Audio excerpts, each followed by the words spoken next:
Friend, আমার চিকেনটা already হয়ে গেছে, চিলি চিকেনটা। আর ফাইনাল লুকটা ঠিক জাস্ট ওয়াও হয়েছে।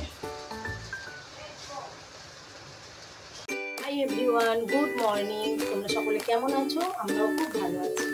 আমাদের সকালবেলা যা যা কাজ সব হয়ে গেছে, আমি ছেলেকে স্কুলে দিয়ে চলে এসেছি। আর এখন শুরু করেছি দুপুরবেলা রান্না। আজকে আমি তোমাদের সাথে একটা রেসিপি শেয়ার করব। চলো, আমি কেমনভাবে চিলি চিকেন বানাই খুব সহজে, সেটাই তোমরা দেখো। আমি এখানটায় 800 গ্রাম মতন মাংস নিয়েছি। মাংসগুলো দেখো পুরো চিলি চিকেনের পিস করেই কাটা, ছোটো ছোটো পিস করে কেটে নিয়েছি। আর এখানটায় কড়াতে তেল গরম করতে বসিয়ে দিয়েছি। এখানটায় নিয়ে নিয়েছি ক্যাপসিকাম, পেঁয়াজ আর লঙ্কা। আর এখানে আছে ডিম, এটার মধ্যে আছে আদা রসুনের paste, chilli sauce, soya sauce আছে, চিলি সস আছে, আর আছে টমেটো কেচাপ। চলো আমি এগুলো এখন ম্যারিনেশন করে নিই।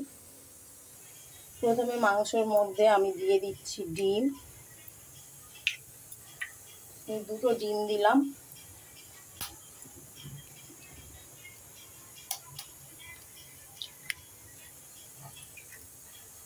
আদা রসুনের পেস্ট দেওয়া হয়ে গেছে। এবার এর মধ্যে দিয়ে দিলাম পরিমাণ মতো লবণ। পরিমাণ মতন লবণ দেওয়া হয়ে গেছে।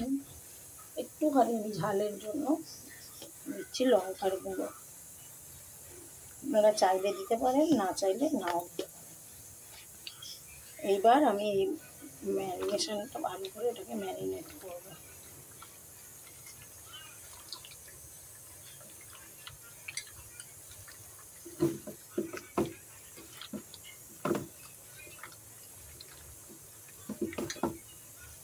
কর্নফ্লাওয়ারও দিয়েছি, 2-4 দানা চিনি দিয়ে দিয়েছি। এবার এইটাকে নিয়ে আমি একটা একটা করে কড়াই ভাজতে দিচ্ছি। ফ্লেমটাকে সবসময় লো রাখতে হবে, নাহলে মাংসগুলো ভেতরে সেদ্ধ হবে না। চলুন আমি ভেজে নিই, তারপরে আপনাদেরকে আমি দেখাচ্ছি কীরকম হয়েছে। দেখো বন্ধুরা, আমার এইগুলো ভাজা হয়ে গেছে অলরেডি। আর এই কটা বাকি আছে, এটা ভাজি। এগুলো আর ফেলে দিলাম না, না ফেলে দিয়ে এইগুলোকে আমি এর মধ্যে দিয়ে দিলাম।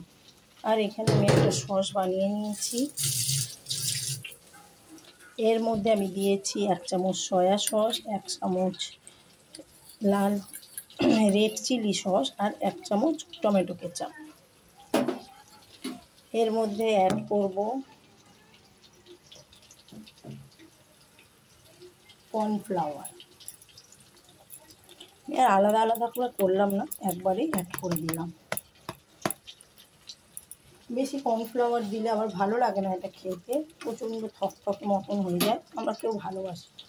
আর এতে একটু দিয়ে দিলাম উষ্ণ জল, গরম জল দিয়ে মিশ্রণটাকে ভালো করে আমি মিক্সড করে নিচ্ছি। এমনভাবে মিক্সড করতে হবে যেন কর্নফ্লাওয়ারগুলো ভালো করে ওর সাথে গুলে যায়। চলো, আমার সব ভাজা হয়ে গেছে, আমার এতটা তেল লাগবে না, তাই আমি এই কাপে খানিকটা তেল তুলে রাখছি।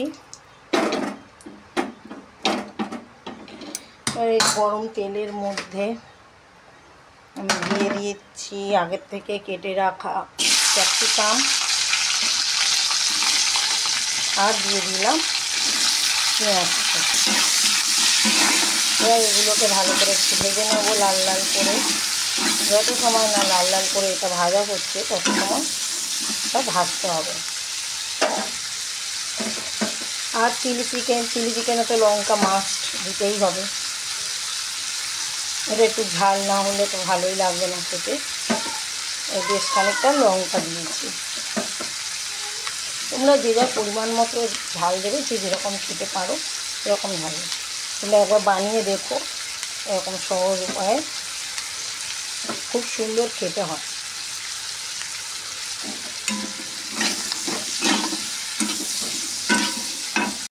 দেখো বন্ধুরা, এটা ভাজা হয়ে গেছে, ভাজা ভাজা। আর এর মধ্যে আমি দিয়ে দিলাম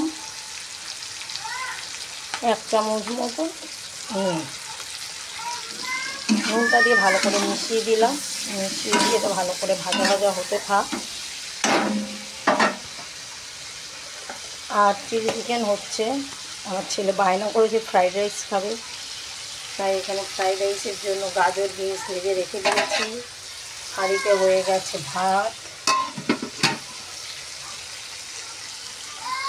চলো এটা ভাজা হয়ে যাক, তারপরে তোমাদের সাথে আবার শেয়ার।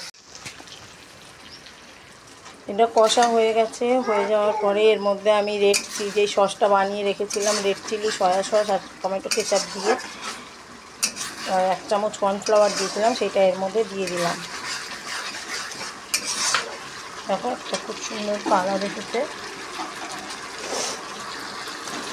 এর মধ্যে আমি চিকেনগুলো যেগুলো ফ্রাই করে রেখেছিলাম সেটা দিচ্ছি।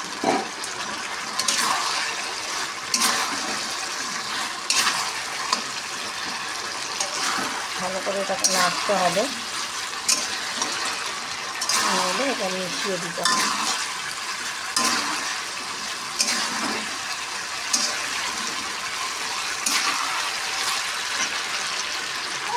ভালো করে মেশানো হয়ে গেছে, এবার এটাকে পাঠিয়ে নিই এরকম মিশিয়ে নেব। তারপর এর মধ্যে দিয়ে দেবো একটু গরম জল, একটু গ্রেভি গ্রেভি খাবো তো, তাই ভাতের সাথে খাবো। চলো 5 মিনিট হয়ে যাক, 5 মিনিটের পরে ফাইনাল লুকটা তোমাদের সাথে। ফ্রেন্ড, আমার মেয়ে উঠে পড়েছে ঘুম থেকে, আর এইটা হচ্ছে ওর কাপড়ের দোলনা। তোমাদের বাড়ি কোন বাচ্চারা এরকম কাপড়ের দোলনাতে শোয় কমেন্ট করে জানিও কিন্তু।